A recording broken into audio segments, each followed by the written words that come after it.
একটা শান্ত বিল, ধীরে ধীরে অস্তগামী সূর্য, আকাশ ছুঁয়ে উড়ে বেড়ানো চিলদের ঝাঁপিয়ে পড়ে খাবার ধরা, চারপাশের রং বেরঙের ফুলের রাজ্য, আর সাথে কৃত্রিম ঝর্ণা, সবকিছু মিলিয়ে প্রকৃতি যেন নিজ হাতে দিনটি সাজিয়ে দিয়েছিল। অসম্ভব সুন্দর একটা দিন কাটিয়েছি আমরা। হ্যালো, কেমন আছেন?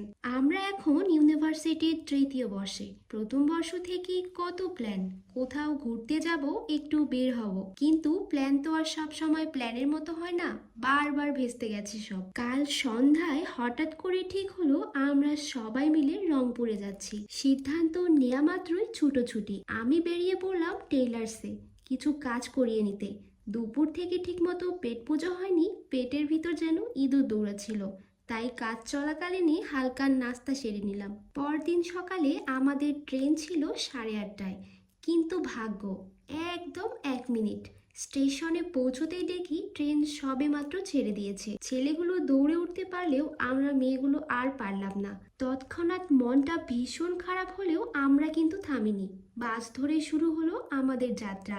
আর যেতে যেতে গ্রাম বাংলার এই সুন্দর দৃশ্যগুলো ছিল দেখার মতো। চারিদিকে সরিষার হলুদ ক্ষেত, দূরে জ্বলন্ত ইটের ভাটা, আর রংপুরের বিখ্যাত তামাক পাতার ক্ষেত।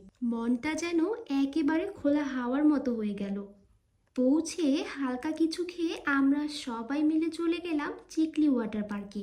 2 ধাপে টিকিট কেটে ভেতরে ঢুকে পড়লাম। পার্কটা খুব বেশি বড় না হলেও দেখতে কিন্তু ভীষণ সুন্দর, আর দিনের চেয়ে এর রাতের সৌন্দর্য যেন কয়েক গুণে বেশি হয়ে যায়। এই পার্কটি একটি বিলের ধারে অবস্থিত, আর ঢুকতেই প্রথমেই চোখে পড়লো পানির নানা রকম রাইড। তার পাশেই ছিল এই কৃত্রিম সুন্দর এই ঝর্ণাটি। প্রাকৃতিক ঝর্ণা দেখার সুযোগ এখনো হয়নি, তবে কৃত্রিম এই ঝর্ণা দেখতেও ভীষণ ভালো লেগেছিল।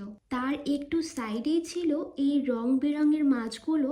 আমি তো খানিকক্ষণ সেখানেই বসে পড়েছি। ওদের নীরব সাঁতার আর ছুটোছুটি দেখতে মনটা ভীষণ ভালো লাগছিল। তারপর গিয়েছিলাম পানির উপর ভাসমান এই রেস্টুরেন্টে। স্পিড বোট চলার কারণে রেস্টুরেন্টটা হালকা ভাইব্রেট করছিল।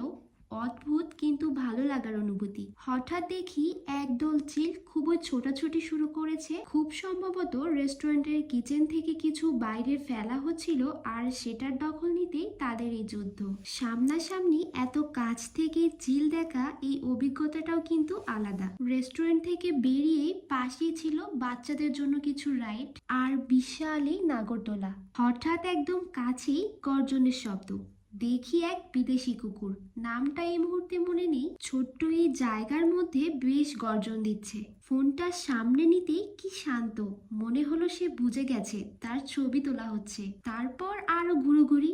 সব মোমেন্টের ক্লিপ অবশ্য ক্যামেরায় ক্যাপচার করা হয়নি, কারণ আমি ঘুরোঘুরি এবং এনজয়টাকে বেশি প্রায়োরিটি দিয়েছি।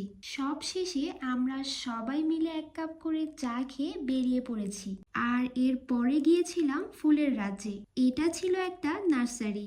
আমি ইন্টারমিডিয়েট রংপুর থেকে করেছি, যার জন্য এই শহরটা আমার আগে থেকে খুব বেশি চেনা। এই নার্সারিটা ছিল ভীষণ পছন্দের, তাই রংপুরে এসে এর সাথে মোলাকাত না করে আর যেতে মন সায় দিচ্ছিল না।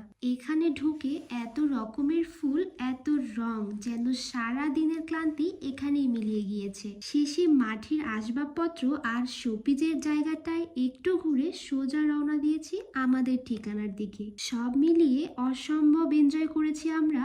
আসলে এমন ছোট ছোট ট্যুরে আমাদের জীবনের একঘেয়েমি কাটিয়ে আবার নিজের কাজে ফেরার শক্তি যোগায়। আজ এই পর্যন্তই। সবাই অনেক বেশি ভালো থাকবেন, আর মাঝে মাঝে ঘুরতে কিন্তু একদমই ভুলবেন না।